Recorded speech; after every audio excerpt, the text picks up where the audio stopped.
tumubo yung ano, yung kamote.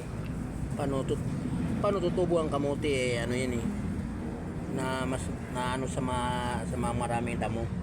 O hindi mo nga siya alaga. Yung mabuti pa yung hindi mo alaga, Yung, yun ang unang natubo. Yung sa mata ng alaga mo, natatalo sila. Sabi ko sa iyo eh. Pero okay lang, masarap pag maanghang, di ba? Oo. Yung mga idol, ang kapal ng damo, yung oregano, hindi na malaman ano, natatakpan na yung ano. Itong araw na to, pakitang tayo lang eh, no? Bakit ang tayo Wala ba? na naman.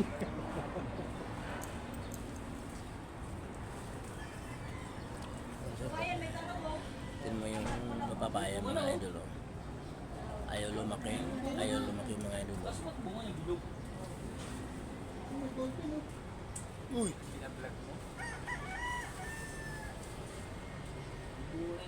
Jay, merienda Jay.